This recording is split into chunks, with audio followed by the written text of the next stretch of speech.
What's going on, everybody? Welcome to episode 3 of the lineup. We are back for another week. Today is a big day. It is Super Bowl Sunday, everybody's favorite holiday, everybody's favorite national holiday. So we're gonna go ahead and talk about it. I think the first thing that everybody wants to know is who we think is gonna win the game. I'm a big fan of the Chiefs. I think the Chiefs win this game by around 7 points. I think the Chiefs are going to win. I wouldn't be surprised if the Bucks won, but I just think the Chiefs offense is way too explosive. Yeah, I mean, I think the big analysis I put into this game over the week and just listening to friends, listening to analysts, I think the one thing I really wanted to think about was the speed on the Chiefs. They have a tight end who runs an incredible speed. Tyreek Hill is obviously the fastest wide receiver in football. Mecole Hardman is very fast as well. And Mahomes is going to sling the ball downfield. He's going to play safe. We know that, but he's also going to sling the ball down the field. And I think a big thing to watch out for is the Buccaneers do not have a very fast secondary. I am going to be very interested to see how many of these big throws Mahomes can make to these guys because we know Mahomes can do it. He's proven to us time and time again, he does not care who is defending him. He will throw that ball down the field. So I'm very interested to see the deep games. I'm very interested to see the short games. I'm just expecting a lot of throwing, and I don't think the Buccaneers are capable of keeping it. Oh yeah, a lot of the analysts say that you could practice all you want for Tyreek Hill, but until you get in the game and start playing him, you don't know this. His speed is on another level. You can't practice for it. I think ultimately the Chiefs' explosive offense plus their creative offensive scheme will get them the win, even though the Bucks are hot right now. I mean, I have to agree with you. The Bucks are hot. Never count off playoff Brady. We know that better than anyone. Mike Evans, Chris Godwin, Fournette's killing it. Fournette is having an amazing playoffs. He's actually from right around here, so that's pretty cool. But their offense is so good, and their defense is great. They just got Vita Vea back from injury. Shaq Barrett is Shaq Barrett, and Ndamukong Suh is still playing at a high level. JPP is really transitioning into the later end of his career, but he's still playing like the Giants, Jason Pierre-Paul. They're good. Antoine Winfield's good in the secondary. Sean Murphy-Bunting is an interception in all 3 games in the playoffs. I think the Bucks, if they win, would it shock me? No. However, I do think that the Chiefs are the better team, and I think generally in the Super Bowl, the better team wins. And I think the Chiefs are that team. Yeah, no, I agree. I don't really have any other opinions on the game. Yeah, so I think the next thing we want to talk about is bets for today's game. As a huge betting degenerate myself, I have taken a lot of things today. My favorite bet of the day is Chiefs -3. From obviously whatever I've said, I think the Chiefs are going to win. Another thing I really like, Travis Kelce first touchdown score +450. Travis generally tight ends score the first touchdowns in most games. They're the biggest guys. They're a different level of explosion. And Travis Kelce on the goal line is pretty much the best player in football, other than Derrick Henry. I really like his over 98 receiving yards. He hits that pretty much every time he steps on the field. I really like over 7.5 receptions. I really think Patrick Mahomes is going to be very smart today. He is the smartest quarterback we have seen in the last few years. He's going to throw a lot of dinks, but they're going to work. I like Tyreek Hill over in receptions and over in receiving yards. We saw what he did against the Bucks in I'm not too sure, maybe week 11 or week 12, where he had 200 yards in a half. And then they stopped playing him because it was a regular season game. This is the Super Bowl. They do not care. Tyreek Hill, if he needs to have 600 yards, they don't care if Bruce Arians is crying at the end of the game for a sportsmanship award. They are going to run this score because it's the main stage. And then for fun bets, I have National Anthem under. I have the Gatorade shower being orange because why not? And I have the coin toss being tails because tails never fails. Yeah, so I just started getting into betting a little bit. I literally just got an account today, and I was really surprised to see all the bullshit stuff like the Gatorade bath and the national anthem, and oh my god, like what they'll mention in there, and the MVP will mention in there like his MVP speech. But no, I like all the bets that you said. I think they can't take away both Tyreek Hill and Kelsey, and most likely can even take away one of them. So I like those props. I also like the Chiefs -3 as well. Another prop I think's quite hysterical. I actually had to take a screenshot of this and send this to my family because they thought they'd find this funny. They have a thing, whoever's seen the national anthem, I'm not too sure her name, to have her cleavage shown within the first 2 minutes of the national anthem, -175. I think that's a good one. I think that's a funny one. You can never go wrong with Super Bowl props. So they're funny, they're good, and we'll see what happens tonight. Maybe in the next few days we'll have an episode where we just kind of recap a quick little like 20-minute thing. But if not, we'll talk about the game next week, and it's going to be a very good one. I'll say that. So the next thing we want to talk about, transitioning away from the Super Bowl, is the trade that happened this week, which you actually predicted. I thought Matthew Stafford was going to be a Colt. You said Matthew Stafford could be a Ram.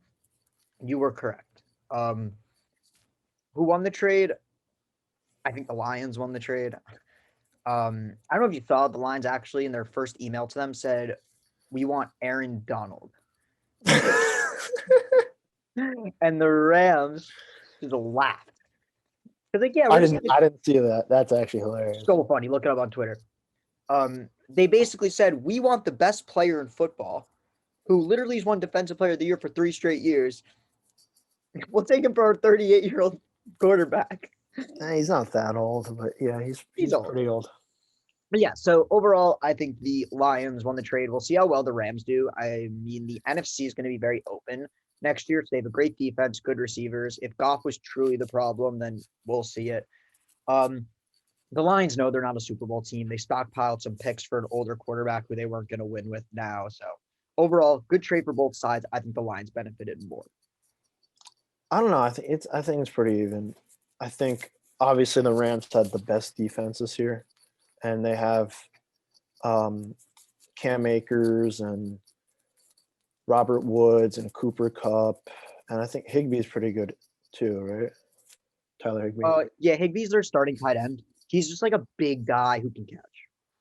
So yeah, I think, and I was looking at all the different quarterbacks in the league, and I was trying to find out where I would rank Stafford, and I think he's 10. He's around 10, and I think Goff was 20. Yeah, so sucks. He's so bad. I think he can make a huge difference for their offense, and agreed.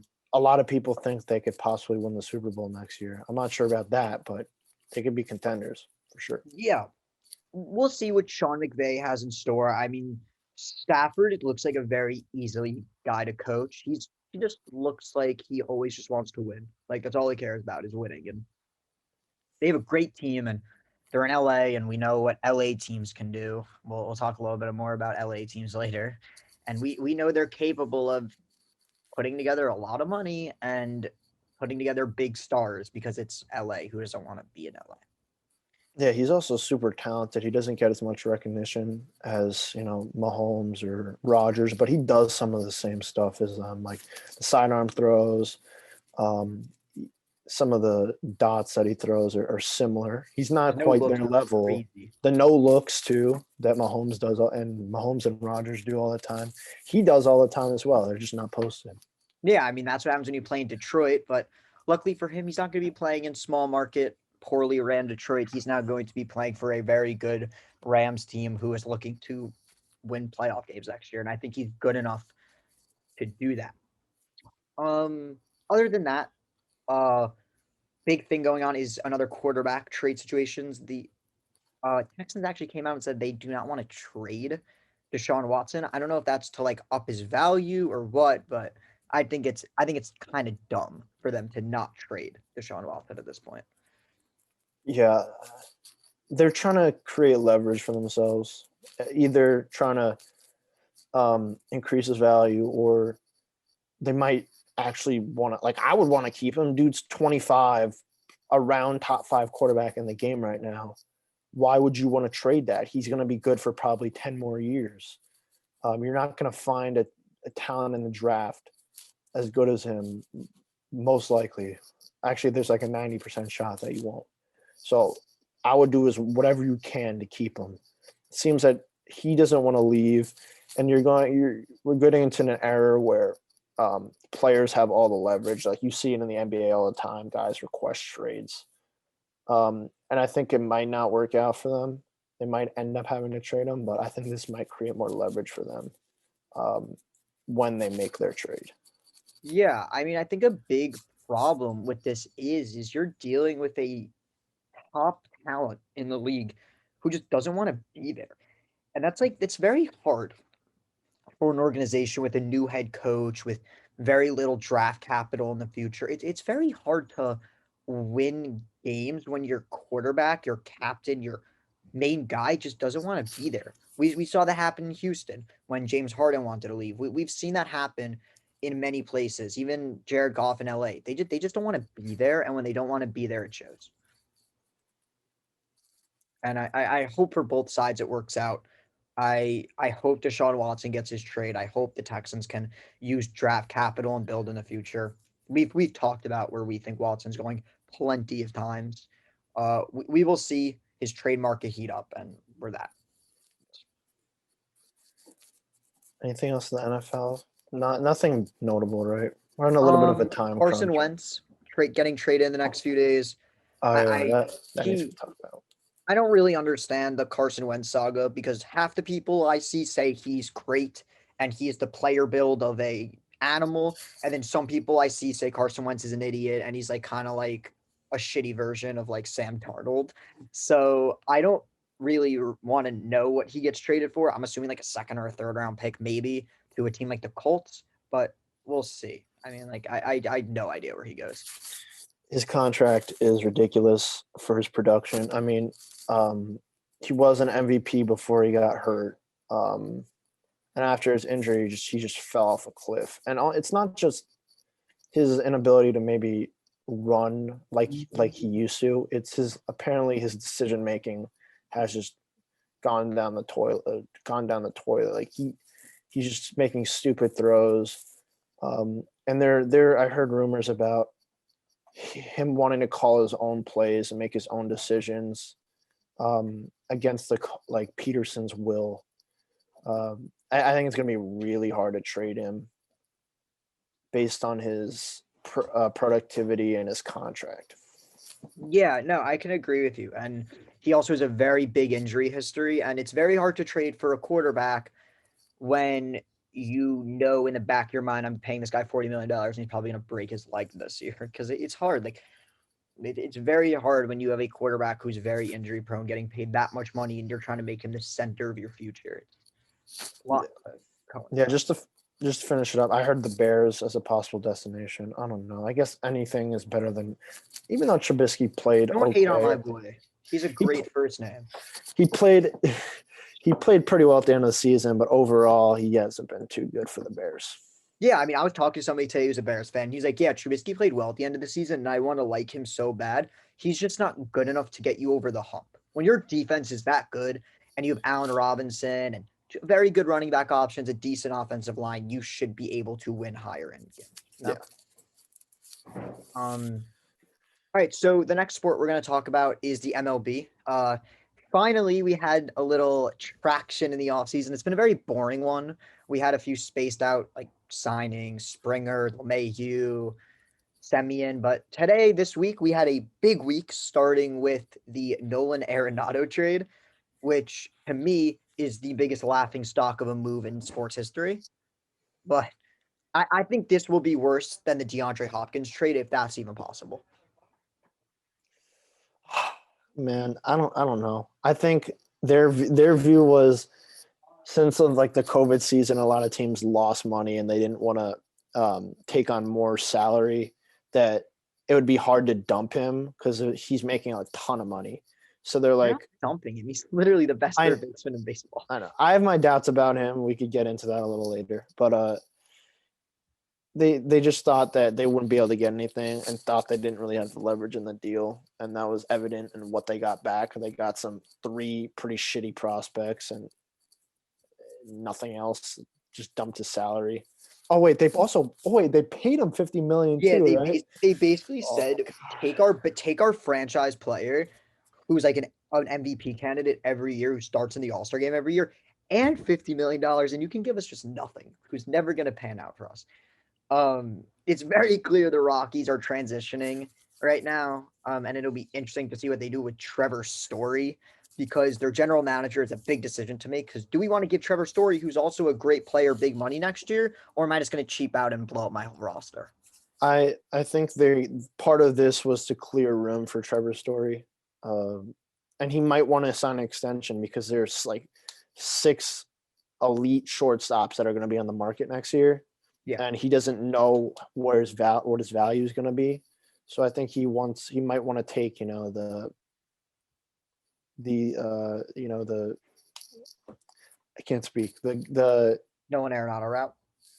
no, that he wants to take the sure thing. There you go. I can think of it. Sure thing. That makes sense. And also, if he wants out in 3 years, the general manager is clearly proven he does not care who you are. He will trade you. So Yeah. take your money. Like, who cares? Take your money. Yeah. Let's talk about Arenado a little bit. So this trade is pretty much as good for baseball as anybody. Arenado goes to a big market team as in the St. Louis Cardinals, who have a very good roster to begin with. They're going to compete for the NL title. I do not think they are good, better than the Dodgers. I don't think they're better than the Mets. I don't think they're better than the Padres. Or the However, Braves. or the Braves. That's a good point. They also got Ozuna back, which we'll talk about in a little bit. They have a great team. They're kind of just a middle end playoff team, but they're a big market. Getting a top end big name third baseman in the big market is amazing for baseball. Look, I thought there's no doubt Arenado is an elite glove, one of the best overall fielders in the game. But if you look at his splits, he's still a good hitter on the road. But if you look at his Coors Field numbers, are ridiculous. You look at his road numbers, they're good, but they're not like anything to be wowed by. So I just think he's a little bit overrated in terms of his bat. But defensively, there's no doubt he's ridiculous. Yeah, I mean, I can agree with you. And look, the Cardinals are in a very low risk situation. They have a lot of money. They are in a big city that loves baseball.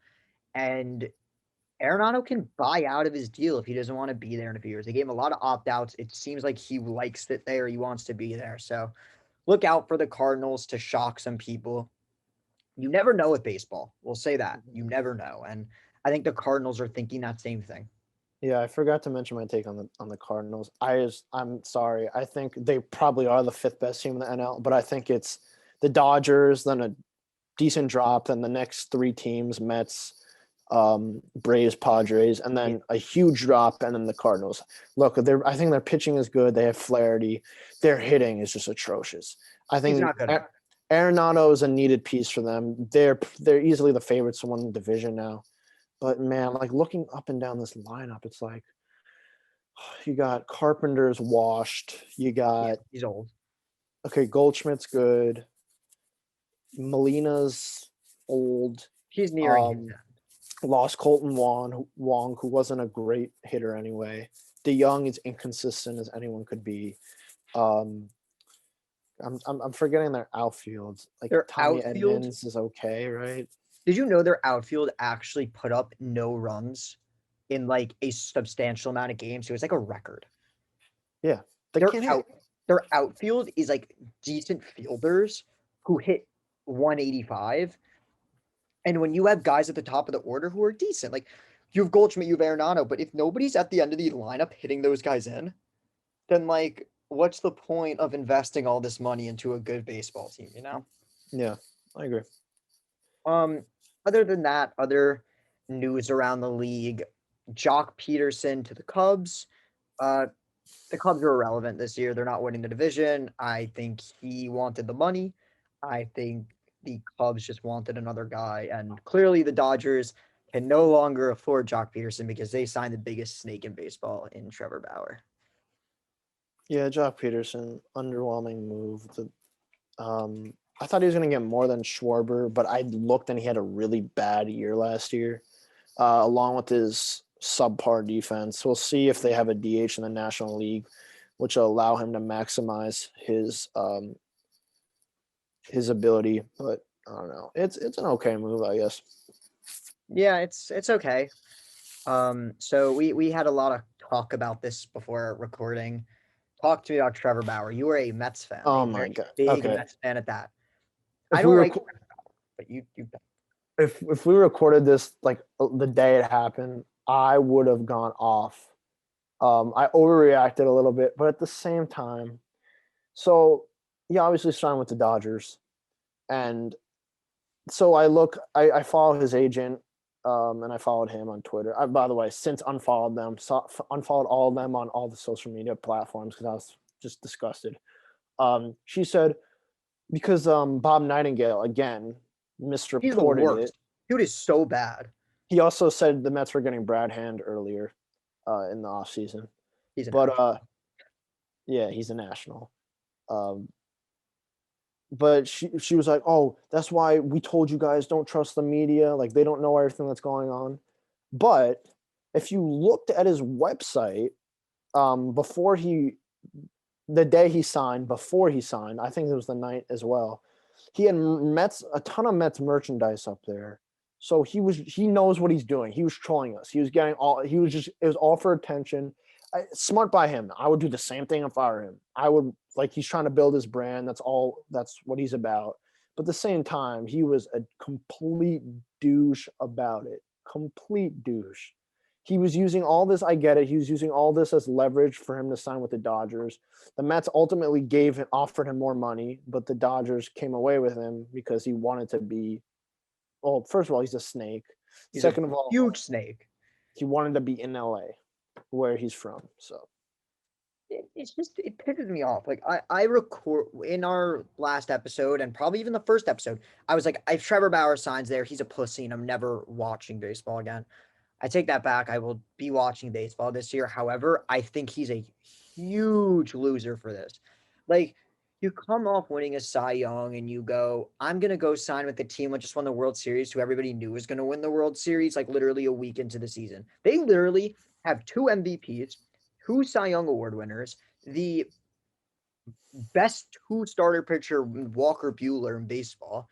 Like, what else does a team need? Their bench is better than most teams' starting lineups. yeah, I mean, well, why not try to build something like Agree. I'm not just going to be like just the Mets, but the Mets have not been good for a while. They're usually bad. They have some years where they're good. They haven't made the playoffs since 2016. Why not build something like you got a new owner, an excited fan base, like and maximize on that. Instead, he decides to go to a team that just came off a World Series and is as close to the Warriors as you can be in baseball. So I don't know. I think it's a soft move. I think that's what it is. I think we had this huge thing with Kevin Durant a few years ago. Obviously, we all hated Kevin Durant at the time. I no longer do. But it's one of those moves where you just hate it for the game. Because I don't want to watch the Dodgers win the next two World Series. I really don't. If anything, the Dodgers are my least favorite team in the sport. I hate them more than the Astros now because they're just annoying. Like, we get it. You're in LA. You have a ton of money. But it's just so obnoxious what they do. Like, they're just throwing $40 million at this guy because they can. And he's not worth it because if you look at his track record, he's like career a little bit under 4 ERA as an all-star. All-stars don't matter in MLB because a lot of guys are all-stars and then fall off the rest of the season. You could look Yeah, at a there's bunch so of guys. many of them. But he had 1 year last year where I think he's trending upwards, but based on his track record, he's not worth it. He got a Cy Young off pitching in the worst hitting division in baseball. I mean, I don't know what else to say. He's not worth the amount of money that he got, but at the same time, I think he's still going to be a very good pitcher. Yeah, I think he's going to be good. However, I don't think he's in the first tier starting pitcher. I say it a lot. I think Garrett Cole and Jacob deGrom are a very clear set number 1 and 2. I do not think Trevor Bauer's in that 1 and 2. No. I mean, I would argue that I'm not going to say you're wrong about Cole, but I think Bieber could be. You could argue Bieber could be number 2. Respectfully, I But, give Justin Bieber, yes. but I think everyone else below that, Scherzer's old, fallen off. Strasburg has had some huge injury problems. Kershaw is still good, but he's a little bit old. Bueller had an underwhelming year last year. Verlander was hurt. Greinke's getting old. Yeah, and Tyler Glasnow is not on that level yet. So No, not that. Blake Snell may be there. Blake Snell did win 20 playoff games. Blake Snell, yeah. Yeah. He got pulled. That is Not to get into that. Well, let's talk about poor pitching decisions. Mikey Calloway, your former manager, Mickey. whatever his name is. Yeah. It's easier for me to say his name, right? No, you're right. He is gone. The Angels have given him a leave, but he's getting fired. What is up with these teams and just hiring these guys? Like, it's a shame that these guys keep getting hired because this is what baseball's known for right now. Yeah. Apparently he's the worst kept secret in all of baseball. So I don't understand how he got hired as the Indians pitching coach, how he got hired as the Mets manager. By the way, he's a terrible manager. And now, obviously, we knew he was a scum by the way he handled that whole Jason Vargas situation. If you remember, they were about to get into a fight with a reporter or something. I don't remember exactly what happened, but he didn't handle that situation well. I don't know how he got hired. I literally don't know. And also, they can't fire him because he denied it. So they can suspend him, but then they have to investigate it. And once they investigate it and find that he did all this stuff, he will be fired and probably will never get a job again in the major leagues. He's an idiot. These guys are so dumb. This is like, I don't know if it's the second or third high end official that's been caught with this, but it's stupid. And like, we can argue that forever, how this is stupid, and teams need to look into their signings more as a whole. I mean, it's stuff like this can't happen in baseball anymore. And mostly what I'm scared for here, I know they're in the AL. I feel so bad for Mike Trout. This dude, no matter what he does, can never get supported. Sorry, go ahead. No, like, all he needed was pitching. That's all the guy needed. And they sign a thug who can't even coach correctly. Oh, God. There's no reason. I guess the whole Callaway thing, but once the whole Callaway thing cleared up, there's no reason why they shouldn't have been in on Bauer, at least offering him a contract. Yeah. Because they're signing some underwhelming guys. They traded for Alex Cobb, who's not very good. He's very past. He had a good year last year, I think, but it was a fluke season because it was so short. They signed Quintana, who's okay. I feel like there's someone else that they signed, but they better go get Jake Odorizzi because he's the best starting, probably number 2 in the market and number 1 available. Go get Jake Odorizzi, pay him whatever you need to. And they still don't have a clear number 1. Odorizzi is a 2 or 3, and Bundy is a 2 or 3. Is probably more even of a 3 as well. So I don't know. They're still gonna be bad. They're not gonna be able to compete with the teams in the AL. Yeah, I mean, Andrew Heaney's their second best pitcher on their roster right now, if that gives any indication of where they are currently. I wanna see the Angels make the playoffs. I hate this for Mike Trout because I think Mike Trout will go down as the best baseball player of all time. Yeah. And it sucks for him that the guy cannot get to the playoffs because one guy can't win baseball. He just can't. There's so many games he can win. 100%. I guess what's the last move is we could get into quickly some of the smaller stuff, but the last big move was Marcell Ozuna to the Braves. We mentioned it, we didn't really talk about it. Your thoughts? Big contract, way too big of a contract. They really like him there. It seems like he kind of fits their vibe perfectly. They have a bunch of very young stars. Obviously, Acuna, Ozzy Albies, Freddie Freeman is not young anymore, but he's an MVP. He's amazing. They have a good roster. I think Ozuna was good for now. However, I think they're going to regret that contract 2 years from now if they don't take this team that far. Yeah. Now, this is a move that they made because the DH, even though it might not be installed this year, will be next year and in the future, probably for the rest of the game, whenever that may be. I don't know. So this was more of like a signing for the future. And I think for now, you can ask him to play left field. Yeah. I more see him as an occasional right fielder, but if there's no DH, he's probably going to have to start in right field. And look, he's not going to be as good as he was last year because he almost won the Triple Crown. But I think he's going to be a really good hitter for them. I think he fit them very well. Yeah, I mean, good decision for right now. I mean, you're trying to win games right now. You are a top 4 team in your league. You're competing against a very good Mets team with a lot of money. It was a great move. I think if they let him leave, you are breaking up a great foundation that you've already created. And we know how disaster started. When you start letting the good locker room guys go, the rest of the guys fall apart. And I think that was a good move when you look at it outside of a surface level type of thing. All right, so I think the two major sports this week are the NFL and the MLB.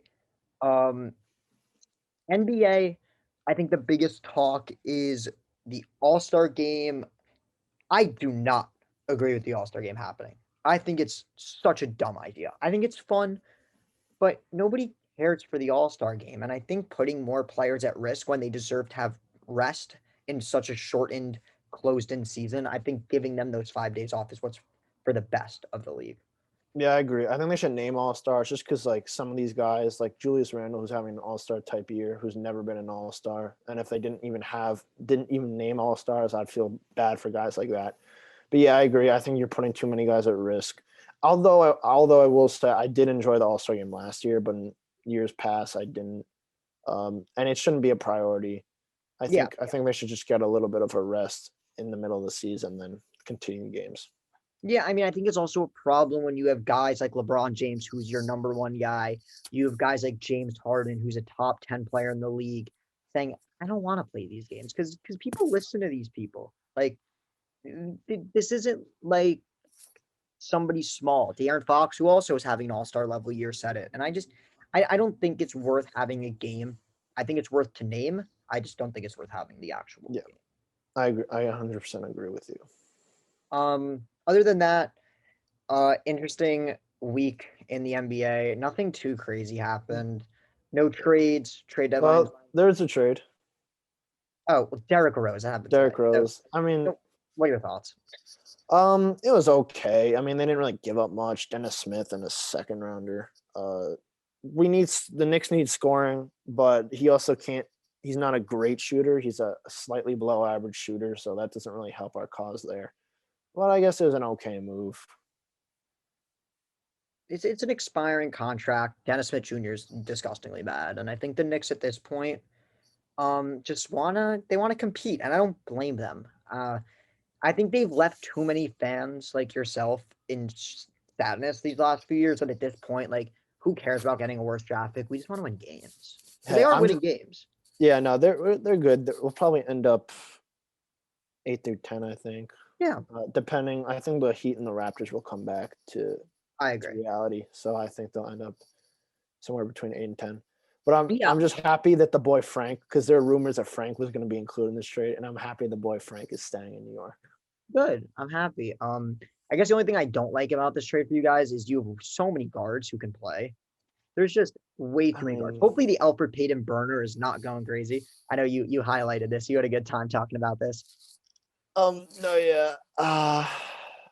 Yeah, no, apparently Austin Rivers is probably going to be traded now, and he's going to be at least out of the rotation for Rose because Quickly's playing too well right now. Is Rivers that bad? He had an okay game today, but overall he shows up like every 5 games with an insane game, but the rest of the time he's so bad. He had that one game where he was like 20 for 20 and people are he was 10 for 10 in 12 minutes with 25 points in the first half and then didn't score the rest of the game. Austin Rivers has such weird games where he's like, I've told Jacob this. I no longer bet on Knicks games because the only games the Knicks wins are the ones I bet against them. They've broken way too many of my parlays. So I don't bet on Knicks games anymore because I refuse to follow them because they just annoy me because the Knicks only play well when I bet against them. And when I bet for them, they suck. So the Knicks are one of my teams I don't bet. I stay away from. Yeah. But I think it was a good trade all around. I don't think anybody lost it. I think the Pistons probably could have gotten more for Derrick Rose, but I don't know, getting a second round pick for an older guy who doesn't even want to be there and you're not contending is just like whatever. Especially because I thought the Clippers would be willing to give them more because they're a contending team. Yeah. But I don't think the Clippers really need him, to be honest, but they were interested in him. Lou Will, not having his best year, still coming off the bench as your primary guard, and Patrick Beverley's there. They have guard production. I think Derrick Rose would just kind of clog things up there. Yeah, no, I agree. He's not needed at all on that team. I think they have enough guards. Yeah, agreed. Another thing you had mentioned, Anthony Davis, a lot of people's preseason pick to win the MVP award, is not having his best year statistically. Why do we think that is? I haven't watched many of the games, but I don't know. Maybe it seems like he's not being as aggressive. They're like guys on, like I mentioned TNT and Inside the NBA a lot, but they're saying that like, how is he not better than he is? Like he's got like all the skill in the world. Like he might be the most talented player in the league. I don't know about that, but that's definitely an extreme take. Yeah, but I agree that he should be a little bit better than he is. He should be averaging at least like 20.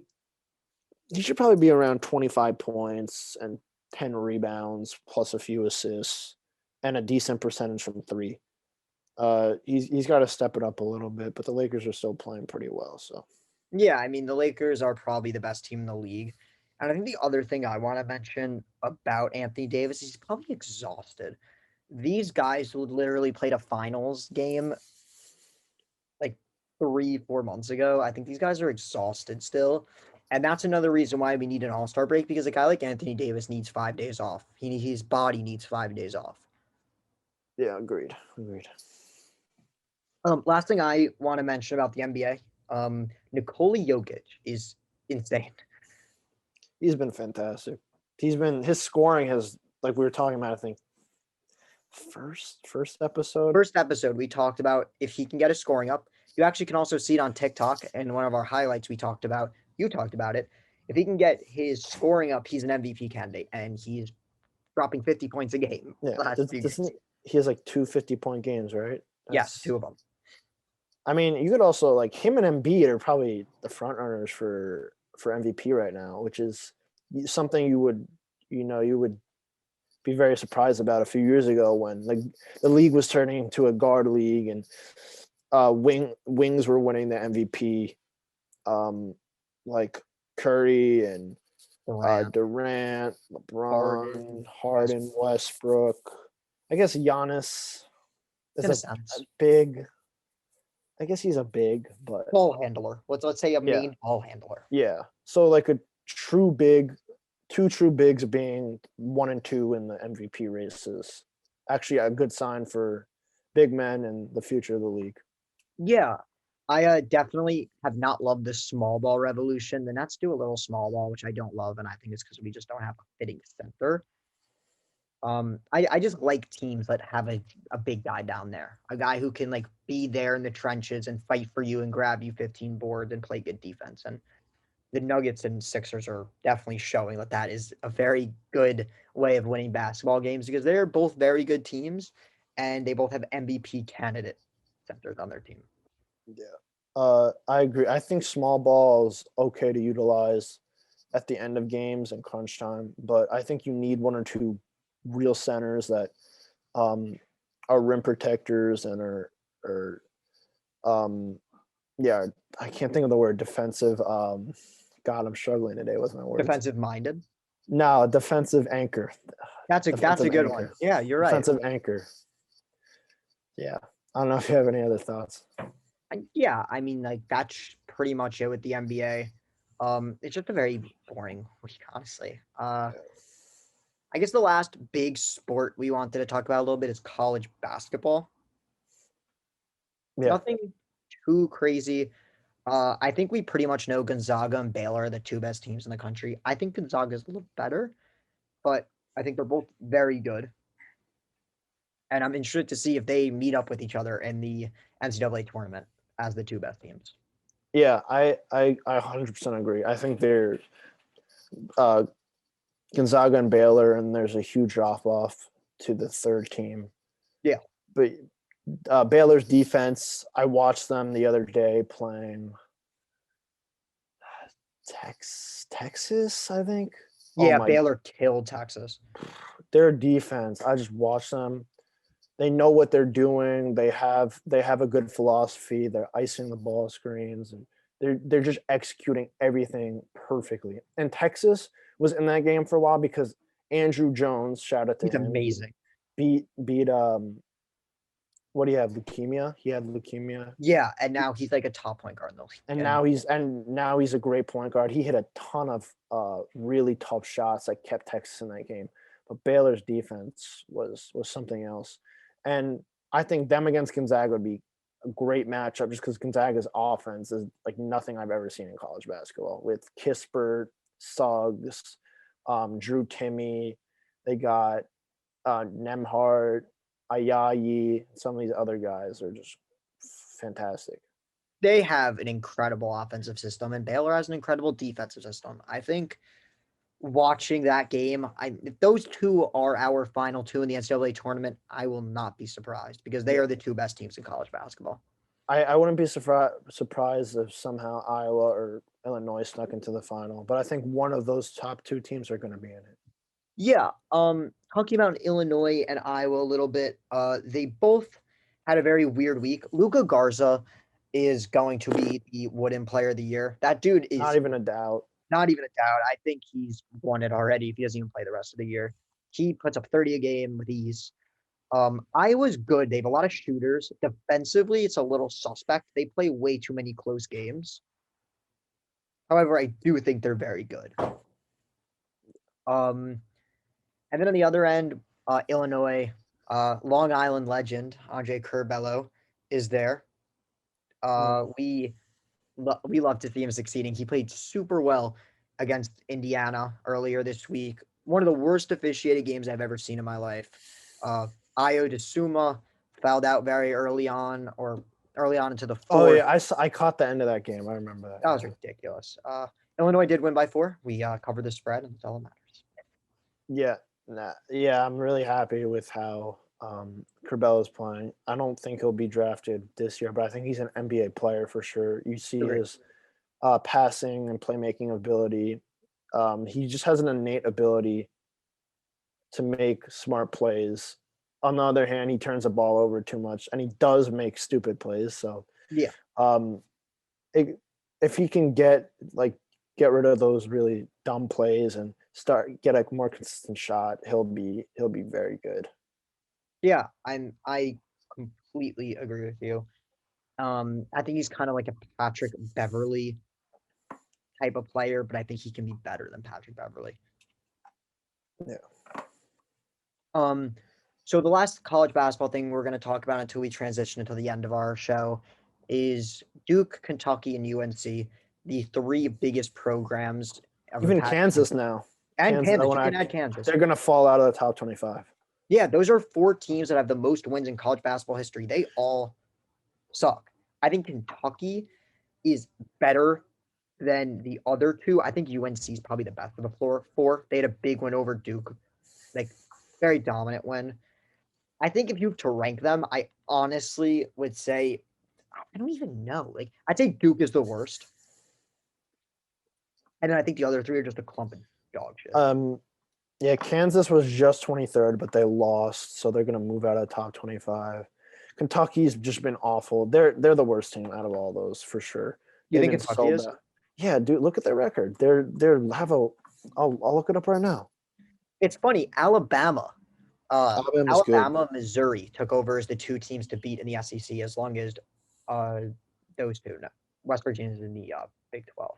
But those are 2 very good teams. And dude, they're 5 and 12 overall. Kentucky. Never mind. I think Kentucky has to be the worst. Yeah, them and Duke, I'd say, are the worst 2. I think UNC is better than the 2 of them. Yeah, UNC's not a bad team. They're just not ranked, which they usually are. Yeah, Caleb Love's pretty good. He's having a good year, but Yeah, I Other than don't know that, too I'm much not about that. impressed. What? Yeah, I don't know too much. I haven't been following as much college basketball recently, but yeah, from record wise, UNC is probably the best, or Kansas probably the best, and UNC. I think it'll heat up and we will see a lot more talk about college basketball in the upcoming weeks with tournaments coming up and then eventually everybody's favorite Yeah. month, March Madness. Yes, sir. Um, so yeah, we implemented this little session into our last episode and we want to do it again. We're going to talk about hot takes. It can be a hot take for the future. It can be a hot take for now. It can be a hot take anytime. Do you want to go first and give your hot take, or do you want me to start off and give mine? Yeah, so I guess I'll go first. I gave this hot take on my other podcast, Nick's podcast. I think Julius Randle right now is better than Melo ever was for the Knicks. That's my hot take. Damn. Whoa. Okay. So I actually want to hear you talk about that. Give it like a minute. I just want to hear about this. I've always been a Melo hater. He just sat in the post and jabbed for the whole shot clock. Then he made a good amount of them. I'm not going to deny his talent offensively. You look at his scoring numbers; they were great. He was pretty efficient as well. But in terms of affecting the game, that was the only way he affected the game. Defensively, he was bad. He was an okay rebounder. He had some good rebounding games. But everything else besides scoring, he is not great at. Whereas Julius Randle, although his scoring is worse, he creates for everyone else. His defense has been better than Melo's was. His rebounding is better. That's my opinion. I don't know. Most people would probably say I'm completely wrong. I think that's a pretty good hot take. My hot take is I'm going to talk about mid-major college basketball. I think Drake. They actually just lost their first game of the season today, if I'm not mistaken, to Valparaiso. They're Yeah. 18-1. I think Drake is going to be a Sweet 16 team. I can see them winning 2 games. I don't know. I don't know much about them. I don't know how good their conference is. Any good mid major team that I know of is St. Louis. Winthrop. I guess I didn't know they were good. I just know St. Louis because they're in the A10. But I think they dropped out of top 25 because they had a bunch of games postponed. But I think they're a very good team from what I've heard. I haven't seen them play. Yeah, I just think look out for these mid-major teams. I think they can really make some noise and surprise people. Yeah, there are always a few that are good. There's always those teams that we don't know, but they surprise us. Yeah. All right, so the last thing we're going to talk about is something we watched this week. It can be anything. It can be something fun. It can be something serious. It can be anything. I guess I'll start it off talking about my Nets. Well, historically incredible offense, historically terrible defense. I'm not happy with how they've been playing. They've obviously this whole Kevin Durant saga has been very weird, where they put him in the game, then they take him out of the game, and they put him back in the game, and then he's gone again, and now it's to quarantine until Friday. Um, a very weird situation there. Harden is playing good defense. I don't know if you saw the clip of him playing defense on Kawhi, where he just would not back down. He might have to do that. Him and Kyrie are gonna have to step it up because they've had reputations of not being good defenders. I know Durant had that kind of reputation until he went to Golden State and they got him to defend a lot better.